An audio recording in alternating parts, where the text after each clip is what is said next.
नमस्कार बच्चों, आज की हिंदी की कक्षा में आप सभी का पुनः स्वागत है। मैं अरुणा नारोलिया, शासकीय नवीन हाई स्कूल भानपुर भोपाल से। बच्चों, आज हम कुंवर नारायण जी की दूसरी कविता बात सीधी थी पढ़ने जा रहे हैं। तो आइए बच्चों, अब हम कक्षा 12 का आरोह भाग 2 पद्य खंड में संकलित कविता, जो कि कुंवर नारायण जी की कविता है, उसका दूसरा भाग पढ़ेंगे। पहले भाग में हमने कविता के बहाने कविता पढ़ी थी। आज हम दूसरी कविता बात सीधी थी पर चर्चा करेंगे। सबसे पहले बात सीधी थी कविता का प्रतिपाद्य पढ़ लेते हैं।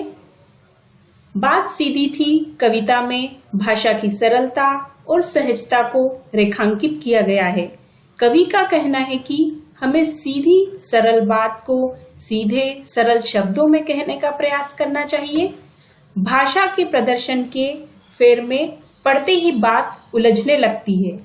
जैसे जैसे कवि उलझाव से निकलने का प्रयास करता है, जटिलता और अधिक बढ़ने लगती है। कुछ लोग उलझाव का समर्थन करते हैं, परिणाम स्वरूप बात का मूल प्रभाव नष्ट हो जाता है। कहने वाला भाषा की जटिलता से तंग आकर जोर जबरदस्ती करने लगता है। इस प्रकार वह चाहे अनचाहे अनाड़ी बन जाता है। तो आइए अब हम इस कविता का वाचन कर लेते हैं। कविता की पंक्तियां इस प्रकार से हैं। बात सीधी थी पर एक बार भाषा के चक्कर में जरा टेढ़ी फंस गई। एक बार पुनः पढ़ लीजिए। बात सीधी थी पर एक बार भाषा के चक्कर में जरा टेढ़ी फंस गई। उसे पाने की कोशिश में भाषा की उल्टा पलटा तोड़ा मरोड़ा घुमाया फिराया कि बात या तो बने या फिर भाषा से बाहर आए, लेकिन इससे भाषा के साथ साथ बात और भी पेचीदा होती चली गई। आइए इन पंक्तियों में जो कुछ कठिन शब्द हैं उनके हम अर्थ समझ लेते हैं। सीधी अर्थात सरल सहज, चक्कर का मतलब यहाँ प्रभाव से लिया गया है, टेढ़ा फंसना का मतलब बुरा फंसना, पेचीदा मतलब कठिन और मुश्किल। संदर्भ इसका इस प्रकार से रहेगा बच्चों।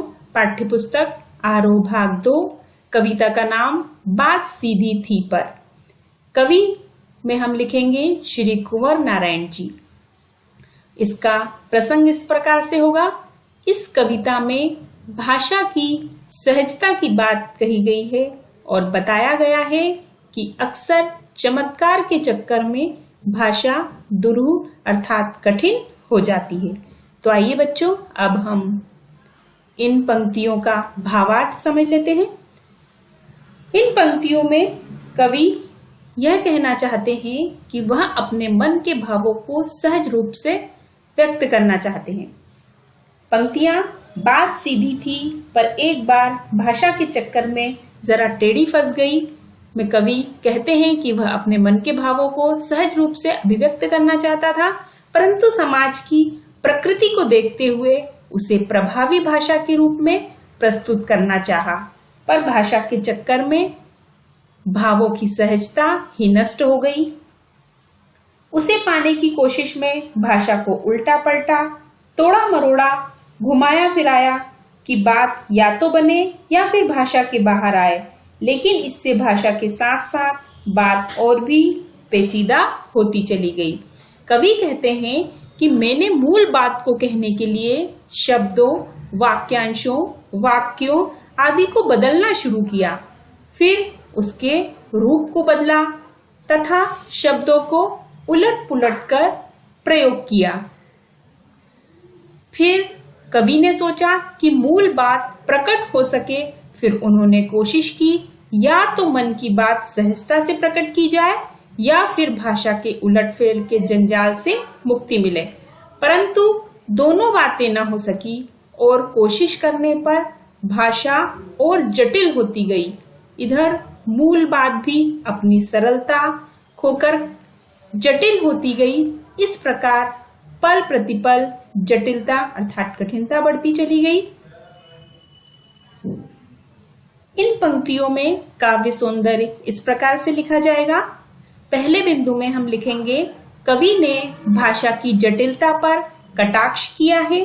दूसरे बिंदु में लिखेंगे भाषा सरल सहज साहित्यिक खड़ी बोली है और प्रवाहमयी है। तीसरे बिंदु में काव्यांश रचना मुक्तक छंद में की गई है। अगले बिंदु में टेढ़ी फंसना पेचीदा होना इस प्रकार के मुहावरों का सुंदर प्रयोग किया गया है। साथ साथ में पुनरुक्ति प्रकाश अलंकार है। बच्चों, अब इसी पद्यांश से कुछ अर्थ ग्रहण संबंधी प्रश्न लिए गए हैं। अर्थ ग्रहण संबंधी प्रश्नों से आशय है कि आपको उक्त पंक्तियों का अर्थ समझ के जो आपसे प्रश्न पूछे जा रहे हैं उनका उत्तर आपको लिखना है। तो इसमें पहला प्रश्न इस प्रकार से रहेगा, भाषा के चक्कर का तात्पर्य बताइए। जिसका उत्तर होगा भाषा के चक्कर से तात्पर्य भाषा को जबरदस्ती अलंकृत करना है। दूसरा प्रश्न है, कवि अपनी बात के बारे में क्या बताता है। जिसका उत्तर है कवि कहना चाहता है कि उसकी बात साधारण थी परंतु वह भाषा के चक्कर में उलझकर जटिल हो गई। तीसरा प्रश्न इसी पद्यांश से लिया गया है, वह इस प्रकार से है, कवि ने बात को पाने के चक्कर में क्या क्या किया। जिसका उत्तर इस प्रकार से होगा, कवि ने बात को पाने के लिए भाषा को घुमाया फिराया उल्टा पलटा तोड़ा मरोड़ा, फलस्वरूप वह भाषा पेचीदा अर्थात कठिन होती चली गई। अगला प्रश्न इस प्रकार से है, कवि की असफलता का क्या कारण था। जिसका उत्तर है कवि ने अपनी बात को कहने के लिए भाषा को जटिल व अलंकारिक बनाने की कोशिश की। इस कारण बात अपनी सहजता खो बैठी और वह पेचीदा होती चली गई। यह कवि की असफलता का कारण रहा था। अब हम कविता बात सीधी थी कि कुछ आगे की पंक्तियां पढ़ते हैं। सारी मुश्किल को धैर्य से समझे बिना मैं पेच को खोलने की बजाय उसे बेतरह कसता चला जा रहा था, क्योंकि इस करतब पर मुझे साफ सुनाई दे रही थी तमाशबीनों की शाबाशी और वाह। बच्चों, इस जो पंक्ति में कुछ कठिन शब्द आए हैं वो निम्न प्रकार से हैं। धैर्य का मतलब धीरज, बेतरह का मतलब बुरी तरह, करतब का मतलब चमत्कार, तमाशबीन तमाशा देखने वाले अर्थात दर्शक, शाबाशी प्रशंसा या प्रोत्साहन। संदर्भ में हम लिखेंगे पाठ्यपुस्तक आरोह भाग 2, कविता का नाम बात सीधी थी पर, कवि का नाम श्री कुंवर नारायण जी। प्रसंग में लिखा जाएगा बच्चों, अभिव्यक्ति के उलझाव के बारे में बताया गया है। भावार्थ उक्त पंक्तियों का इस प्रकार से रहेगा, सारी मुश्किलें को धैर्य से समझे बिना मैं पेच को खोलने की बजाय उसे बेतरह कसता चला जा रहा था। अर्थात कवि कहते हैं कि जब उसकी बात पेचीदा हो गई तो उसने सारी समस्या को ध्यान से नहीं समझा। हल ढूंढने की बजाय वह और अधिक शब्द जाल में फंस गए, क्योंकि इस करतब पर मुझे साफ सुनाई दे रही थी तमाशबीनों की शाबाशी और वाह। बात का पेच खुलने के स्थान पर टेढ़ा होता गया और कवि उसे अनुचित रूप से कसता चला गया। जिस प्रकार पेच जब कसाता नहीं है तो हम उसे जबरदस्ती कसे चले जाते हैं और वह अनुचित रूप से कसाता चला जाता है, उसी प्रकार कवि ने यहाँ अनुचित रूप से कसने की बात कही है। इससे भाषा और कठिन हो गई। शब्दों के प्रयोग पर दर्शक उसे प्रोत्साहन दे रहे थे, उसकी प्रशंसा कर रहे थे। इन पंक्तियों में काव्य सौंदर्य इस प्रकार से रहेगा, कवि धैर्यपूर्वक सरलता से काम करने की सलाह दे रहा है। वहां में पुनरुक्ति प्रकाश अलंकार है। पेच कसने के बिंब से कवि का कथ्य अर्थात कथन प्रभावशाली बना है। बेतरह विशेषण का प्रयोग है। कर्तव्य शब्द में व्यंग्यात्मकता का भाव निहित है। लोकप्रिय उर्दू शब्दों जैसे कि बेतरह, कर्तव्य, तमाशबीन, साफ आदि का सुंदर प्रयोग किया गया है और मुक्तक छंद यहाँ पे है। अब इसी पद्यांश से कुछ अर्थ ग्रहण संबंधी प्रश्न है, वह इस प्रकार से है। पहला प्रश्न है, कवि की क्या कमी थी? जिसका उत्तर होगा, कवि ने अपनी समस्या को ध्यान से नहीं समझा, वह धैर्य खो बैठा। पेज को खोलने की बजाय कसना पंक्ति का अर्थ स्पष्ट करें। उत्तर है, इसका अर्थ यह है कि उसके बात को स्पष्ट नहीं किया, उसने बात को स्पष्ट नहीं किया।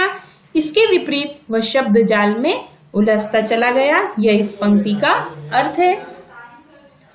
उत्तर अगला प्रश्न इस प्रकार से रहेगा, कवि ने अपने किस कार्य को कर्तव्य कहा है? जिसका उत्तर है, कवि ने अभिव्यक्ति को बिना सोचे समझे उलझाने व कठिन बनाने को कर्तव्य कहा है। अगला प्रश्न, तमाशबीन वाह वाह किस लिए कर रहे थे? इसका उत्तर इस प्रकार से होगा बच्चों, तमाशबीन लेखक की प्रशंसा करके उसे बढ़ावा दे रहे थे। वे ना तो अभिव्यक्ति के सौंदर्य को जानते थे, ना ही उन्हें अर्थ से कुछ मतलब था। वे तो सिर्फ तमाशबीन थे अर्थात दर्शक थे। उनका काम क्या था? सिर्फ ताली बजाना और पीठ ठोकना। अब अगली पंक्तियां कविता की इस प्रकार से हैं, इसका भी हम वाचन करेंगे। आखिरकार वही हुआ जिसका मुझे डर था, जोर जबरदस्ती से बात की चूड़ी मर गई और वह भाषा में बेकार घूमने लगी। हार कर मैंने उसे कील की तरह उसी जगह ठोक दिया, ऊपर से ठीक ठाक। कुछ शब्द कठिन शब्द इस प्रकार से हैं जिनका अर्थ, जोर का अर्थ है बल, चूड़ी मरना का मतलब पेच कसने के लिए बनी चूड़ी का नष्ट होना, कथ्य का मुख्य भाव समाप्त हो जाना, ये चूड़ी मरने का मुख्य भाव है। कसाव का मतलब खिंचाव या गहराई, सहूलियत का मतलब सहजता या सुविधा, बरतना का मतलब व्यवहार में लाना। संदर्भ इस प्रकार से रहेगा, पाठ्य पुस्तक आरोह भाग 2, कविता का नाम बात सीधी थी पर, कवि का नाम श्री कुंवर नारायण जी। प्रसंग में बच्चों हम लिखेंगे, इस कविता में भाषा की सहजता की बात कही गई है और बताया गया है कि चमत्कार के चक्कर में भाषा कैसे दुरूह और अप्रभावी हो जाती है। आइए अब हम इन पंक्तियों का भावार्थ समझ लेते हैं। आखिरकार वही हुआ जिसका मुझे डर था, जोर जबरदस्ती से बात की चूड़ी मर गई और वह भाषा में बेकार घूमने लगी। मैं अर्थात इसमें कवि अपनी बात कहने के लिए बनावटी भाषा का प्रयोग करने लगा। परिणाम वही हुआ जिसका कवि को डर था। जैसे पेच के साथ जबरदस्ती करने से उसकी चूड़ियां समाप्त हो जाती हैं, उसी प्रकार शब्दों के जाल में उलझकर कवि की बात का प्रभाव नष्ट हो गया, वह बनावटीपन में ही खो गई, उसकी अभिव्यंजना समाप्त हो गई। अगली पंक्तियां कविता की इस प्रकार से हैं, पर अंदर से ना तो उसमें कसाव था ना ताकत, बात ने जो एक शरारती बच्चे की तरह मुझसे खेल रही थी। मुझे पसीना पोंछते देखकर पूछा, क्या तुमने भाषा को सहूलियत से बरतना कभी नहीं सीखा? इन पंक्तियों में भावार्थ इस प्रकार से है। अंत में कवि जब अपनी बात को स्पष्ट नहीं कर सका तो उसने अपनी बात को वहीं पर छोड़ दिया। जैसे पेच की चूड़ी समाप्त होने पर उसे कील की तरह ठोक दिया जाता है। ऐसी स्थिति में कवि की अभिव्यक्ति बाहरी तौर पर कविता जैसी लगती है, परंतु उसमें भावों की गहराई नहीं थी, शब्दों में ताकत नहीं थी, कविता प्रभावहीन हो गई थी। जब वह अपनी बात स्पष्ट न कर सका तो बात ने शरारती बच्चे के समान पसीना पोंछते कवि से पूछा कि क्या तुमने कभी भाषा को सरलता, सहजता और सुविधा से प्रयोग करना नहीं सीखा? ये इन पंक्तियों का भावार्थ था बच्चों। अब इन पंक्तियों में जो काव्य सौंदर्य है उनको हम बिंदुवार इस प्रकार से लिखेंगे। पहला बिंदु है, कवि ने कविताओं की आडंबरपूर्ण भाषा पर व्यंग किया है। दूसरा बिंदु है, बात का मानवीकरण किया गया है। तीसरा बिंदु है, कील की तरह, शरारती बच्चे की तरह में उपमा अलंकार है। जोर जबरदस्ती, पसीना पोंछते में अनुप्रास तथा बात की चूड़ी में रूपक अलंकार विद्यमान है। कील की तरह ठोकना भाषा को जबरदस्ती जटिल बनाने का परिचायक है। मुक्तक छंद का प्रयोग किया गया है और काव्यांश में खड़ी बोली का प्रयोग है। बच्चों, अब इन्हीं पंक्तियों के भावार्थ अर्थात अर्थ को समझकर जो कुछ प्रश्न यहाँ लिखे हैं उनका उत्तर हमें लिखना है। आइए उनका अभ्यास कर लेते हैं। पहला प्रश्न है, बात की चूड़ी मर जाने और बेकार घूमने के माध्यम से कवि क्या कहना चाहता है? जिसका उत्तर है, जब हम पेच को जबरदस्ती कसते चले जाते हैं तो वह अपनी चूड़ी खो बैठता है तथा स्वतंत्र रूप से घूमने लगता है। इसी तरह जब किसी बात में जबरदस्ती शब्द ठूसे जाते हैं तो वह अपना प्रभाव खो बैठती है तथा शब्दों के जाल में उलझकर रह जाती है। अगला प्रश्न है, काव्यांश में प्रयुक्त दोनों आयामों के प्रयोग सौंदर्य पर टिप्पणी कीजिए। जिसका उत्तर इस प्रकार से होगा, बात के उपेक्षित प्रभाव के लिए कवि ने पेच और कील की उपमा दी है। इन शब्दों के माध्यम से कवि कहना चाहता है कि निरर्थक व अलंकारिक शब्दों के प्रयोग से बात शब्द जाल में घूमती रहती है, उसका प्रभाव नष्ट हो जाता है। अगला प्रश्न इस प्रकार से है, भाषा को सहूलियत से बरतने का क्या अभिप्राय है?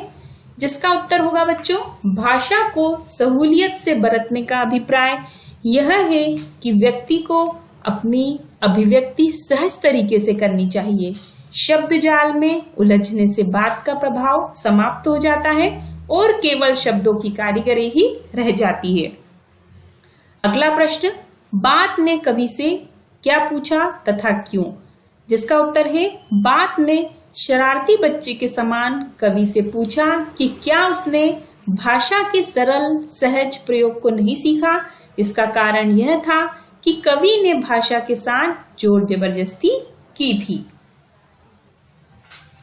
आइए बच्चों, अब हम कुछ इसी कविता जो कि आपने अभी पढ़ी समझी, कौन सी कविता, बात सीधी थी पर, इसी से संबंधित कुछ वस्तुनिष्ठ प्रश्नों का अभ्यास करेंगे। वस्तुनिष्ठ प्रश्नों की श्रृंखला में सबसे पहले हमें सही विकल्प में से उत्तर चुनना है जो कि आपको पटल पर दिखाई दे रहे हैं। पहला प्रश्न है, सीधी बात किसके चक्कर में फंस गई? इसके 4 विकल्प आपके सम्मुख प्रस्तुत है बच्चों। पहला है दर्शन, दूसरा तर्कशास्त्र, तीसरा विज्ञान के और चौथा भाषा के। तो इसका सही उत्तर है भाषा के चक्कर में फंस गई थी। दूसरा प्रश्न है, भाषा के क्या करने से बात और अधिक पेचीदा हो गई? इसके भी 4 विकल्प हैं, तोड़ने मरोड़ने, उलटने पलटने, घुमाने फिराने और उपयुक्त सभी। तो इसका सही उत्तर है भाषा तोड़ने मरोड़ने, उलटने पलटने और घुमाने फिराने, ये उपयुक्त सभी से और अधिक पेचीदा हो गई थी। अगला प्रश्न है, बात कवि के साथ किसके समान खेल रही थी? इसके भी 4 विकल्प आपको दिखाई दे रहे होंगे। पहला विकल्प जैसा कि आपके सामने है पेच, दूसरा खिलौने, तीसरा भाषा और चौथा बच्चे। तो इसका सही उत्तर है बच्चे के समान वह खेल रही थी। चौथा प्रश्न है, भाषा को घुमाने फिराने से बात कैसी हो जाती है? तो भाषा को घुमाने फिराने से बात और अधिक पेचीदा हो जाती है। इसका यह सही उत्तर है। अगला प्रश्न, कविता किसका खेल है? 4 विकल्प हैं, शब्दों का, चिड़िया का, फूलों का और बच्चों का। तो इसका सही उत्तर है कविता बच्चों का खेल है। अब रिक्त स्थान की पूर्ति हमें करना है।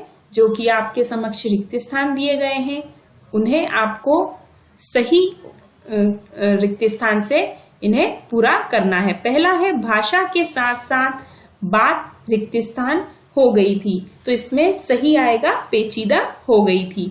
कवि रिक्त स्थान को पाने की कोशिश करता है, कवि बात को पाने की कोशिश करता है।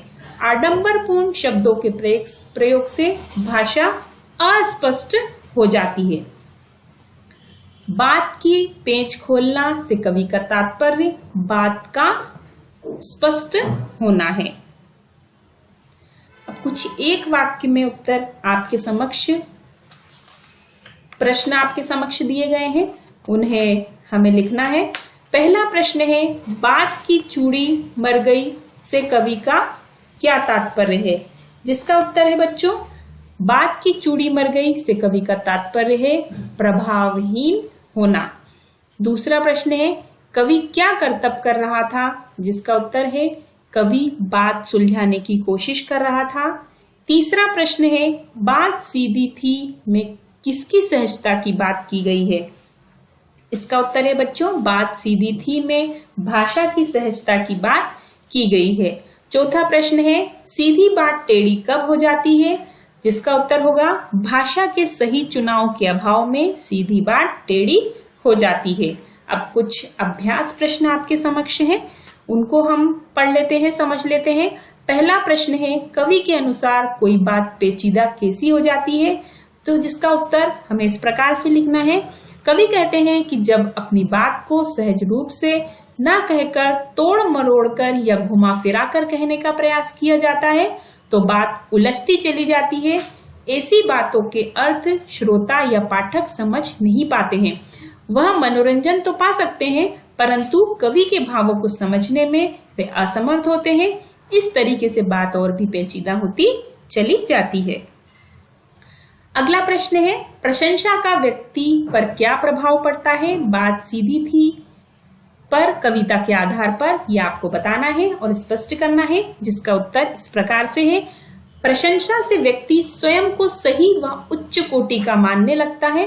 वह गलत सही का निर्णय नहीं कर पाता, उसका विवेक कुंठित हो जाता है। कविता में प्रशंसा मिलने के कारण कवि अपनी सहज बात को शब्दों के जाल में उलझा देता है। फलतः या फलस्वरूप उसके भाव जनता तक नहीं पहुंच पाते। अगला प्रश्न इस प्रकार से है, कवि को पसीना आने का क्या कारण था? जिसका उत्तर है बच्चों, कवि अपनी बात को प्रभावशाली भाषा में कहना चाहता था। इस चक्कर में वह अपने लक्ष्य से भटककर शब्दों के आडंबर में उलझ गया। भाषा के चक्कर से वह अपनी बात को निकालने की कोशिश करता है, परंतु वह नाकाम रहता है, असफल रहता है। बार बार कोशिश करने के कारण उसे पसीना आ जाता है। अगला प्रश्न इस प्रकार से है, कवि ने कथ्य को महत्व दिया है अथवा भाषा को बात सीधी थी पर के आधार पर तर्क सम्मत उत्तर दीजिए। इसका उत्तर होगा, बात सीधी थी पर कविता में कवि ने कथ्य को महत्व दिया है। इसका कारण यह है कि सीधी और सरल बात को कहने के लिए जब कवि ने चमत्कारिक भाषा में कहना चाहा या उसमें जब अलंकारों का प्रयोग किया तो भाषा के चक्कर में भावों की सुंदरता नष्ट हो गई। भाषा के उलटफेर में पढ़ने के कारण उसका कथ्य भी जटिल होता गया। अगला प्रश्न इस प्रकार से बच्चों, बात सीधी थी पर कविता में भाषा के विषय में व्यंग करके कवि क्या सिद्ध करना चाहता है? जिसका उत्तर होगा, बात सीधी थी पर कविता में कवि ने भाषा के विषय में व्यंग करके यह सिद्ध करना चाहा कि लोग किसी बात को कहने के क्रम में भाषा को सीधे, सरल और सहज शब्दों में न कहकर तोड़ मरोड़ कर, उलट पलट कर, शब्दों को घुमा फिरा कर कहते हैं, जिससे भाषा और क्लिष्ट होती जाती है और बात बनने की बजाय बिगड़ जाती है और उलझती चली जाती है। इससे हमारा कथ्य अर्थात कथन और भी जटिल होता जाता है, कठिन होता जाता है, क्योंकि बात सरल बनने की जगह पेचीदा बन जाती है। अब ये कुछ आपको भाषा अध्ययन संबंधी प्रश्न है। बात कथ्य के लिए नीचे दी गई विशेषताओं का उचित बिंबों या मुहावरों से मिलान करना है। तो ये आपको दिया गया है, इसे हम उचित रूप से मिलान करेंगे, जिसका उत्तर इस प्रकार से है। बात की चूड़ी मरना का सही अर्थ है बात का प्रभावहीन होना। दूसरा है बात की पेंच खोलना, मतलब बात को सहज और स्पष्ट करना। तीसरा है बात का शरारती बच्चे की तरह खेलना का सही विशेषता इसकी है बात का पकड़ में ना आना। चौथा है पेंच को कील की तरह ठोकना की विशेषता है बात में कसावट का ना होना। और बात का बन जाना की विशेषता है कथ्य और भाषा का सही सामंजस्य बनना। यह हमने सही इसके सामने सही का लगाया है निशान। आइए अब हम कुछ गृह कार्य देख लेते हैं। गृह कार्य संबंधी कुछ प्रश्न हैं, वह इस प्रकार से हैं। पहला प्रश्न है बात कहां पर जाकर फंसी। दूसरा है कवि की बात पेचीदा क्यों हो गई। तीसरा है बात को कील की तरह ठोकने का क्या आशय है। चौथा प्रश्न है भाषा की जटिलता को समझाने के लिए कवि ने किसका उदाहरण दिया है। और पांचवा प्रश्न निम्नलिखित पंक्तियों का भाव स्पष्ट कीजिए। पंक्तियां इस प्रकार से हैं। आखिरकार वही हुआ जिसका मुझे डर था, जोर जबरदस्ती से बात की चूड़ी मर गई और वह भाषा में बेकार घूमने लगी। तो इन सभी पांचों प्रश्नों के उत्तर आपको कविता का भावार्थ समझकर पढ़कर देना है। और आपको सभी जो समझाए गए वस्तुनिष्ठ प्रश्न हैं, अभ्यास प्रश्न हैं और भावार्थ हैं, उनको अपनी अभ्यास पुस्तिका में लिखना है। धन्यवाद।